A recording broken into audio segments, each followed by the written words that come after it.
नमस्कार, दिन भर की खबरों में आपका स्वागत है। आप देख रहे हैं नम 24 न्यूज और मैं हूं आपके साथ रिया। चलिए नजर डालेंगे आज की कुछ खास बड़ी खबरों पर। नई दिल्ली स्थित हैदराबाद हाउस में मलेशिया के प्रधानमंत्री दातो सरी अनवर बिन इब्राहिम के साथ द्विपक्षीय मुलाकात के बाद प्रधानमंत्री नरेंद्र मोदी ने कहा कि आज हमने फैसला किया है कि हम हमारी साझेदारी को व्यापक और रणनीतिक साझेदारी तक बढ़ाएंगे।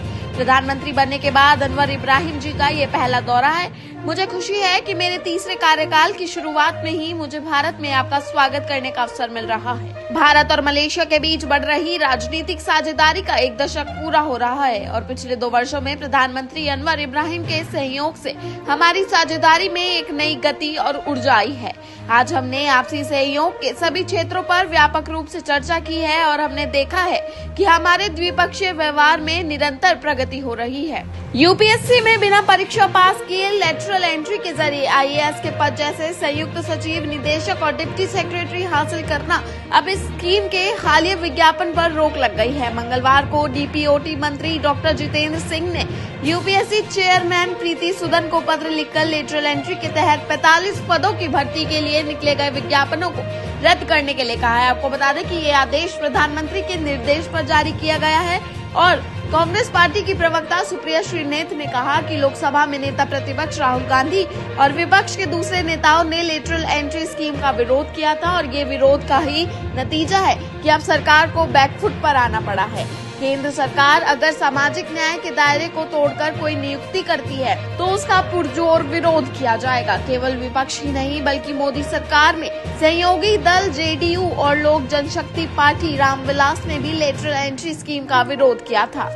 महाराष्ट्र के मुख्यमंत्री एकनाथ शिंदे ने मंगलवार को कहा है कि उन्होंने पुलिस को निर्देश दिया है कि ठाणे जिले के बदलापुर में एक स्कूल में 2 छात्राओं के यौन उत्पीड़न के मामले में गिरफ्तार आरोपियों के खिलाफ दुष्कर्म के प्रयास का मामला दर्ज किया जाए। उन्होंने ये भी कहा है कि मामले की जांच तेजी से की जाएगी और एक विशेष सरकारी वकील नियुक्त की जाएगी। मुख्यमंत्री ने कहा है कि मैंने ठाणे के पुलिस आयुक्त से बात की है, आरोपी को गिरफ्तार कर लिया गया है। मैंने मामले की जांच तेजी से करने और आरोपी के खिलाफ दुष्कर्म के प्रयास और पोक्सो अधिनियम के तहत मामला दर्ज करने को कहा है। आपको बता दें कि बदलापुर के स्कूल में पढ़ने वाले बच्चों के सैकड़ों माता पिता यौन शोषण की घटना के विरोध में और आरोपियों के खिलाफ सख्त कार्यवाही की मांग को लेकर मंगलवार सुबह से बदलापुर रेलवे स्टेशन पर रेल रोको प्रदर्शन कर रहे हैं। प्रदर्शन के कारण उपनगरीय ट्रेनों की आवाजाही प्रभावित हुई है। सीएम शिंदे ने अभिभावकों से संयम बरतने की अपील की है क्योंकि रेल नाकेबंदी से लोकल ट्रेन का संचालन बाधित हो गया है। ठाणे जिले के संरक्षक मंत्री शुभराज देसाई ने इस घटना को दुर्भाग्यपूर्ण बताया। उन्होंने कहा है कि उन्होंने ठाणे जिले कलेक्टर से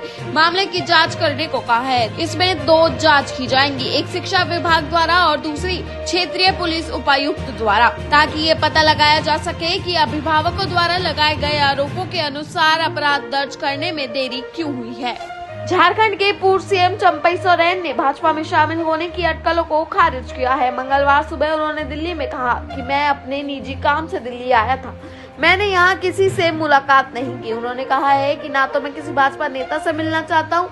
चंपई सोरेन ने ये भी कहा कि मुझे नहीं समझ आ रहा है कि ये सब कौन और क्यों कह रहा है। आपको बता दें कि चुनाव लड़ने को लेकर उन्होंने कहा है कि मैं अपनी बात बोल चुका हूँ, कुछ भी बोलने को नया नहीं है। दरअसल झारखंड के पूर्व मुख्यमंत्री चंपई सोरेन रविवार को दिल्ली पहुंचे थे।